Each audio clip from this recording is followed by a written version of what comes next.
Alright, so in this video, just wanted to show you my Mora 164 hook knife and a couple things about it. So one is, I saved the packaging, I taped it up so it would only peel about halfway up, and tossed a little duct tape or Gorilla Tape on here on the back so that it will close. And it's kind of been just a nifty little case because I don't use this hook knife all the time.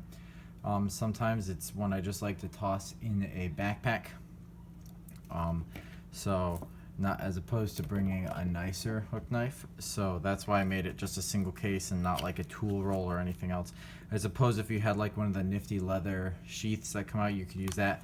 But this covers the whole thing. Plus, I just clipped some band-aids back here because we all know you're gonna get cut no matter what if you're whittling eventually at some point, and especially if you're using this bad boy.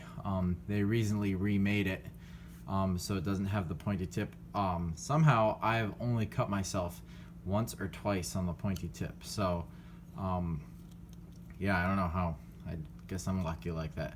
The other thing I've done is I wrapped some really tightly wrapped duct tape around this part so that when I'm carving I can really inch up and get that leverage in this hand grip, really controlled grip.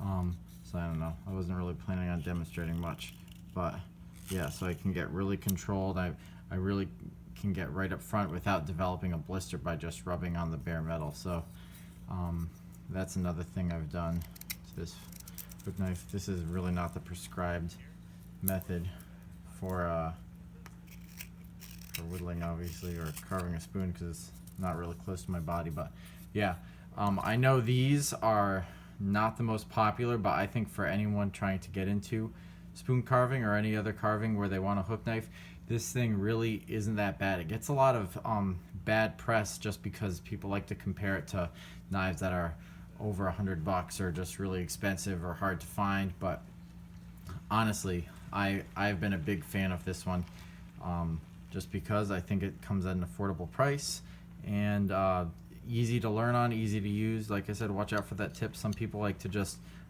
sand it off, round it out, or just snap it off, but that's between you and your fingers. So yeah, that's just a couple tips for using the Mora 164.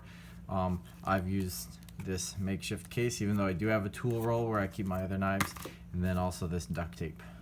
Besides that, it's a sturdy knife that I recommend for the price point, and someone else who's beginning, or if you move on to a more expensive knife, this is a great one to pass on or hand off or sell to someone else who's just getting into it. So yeah,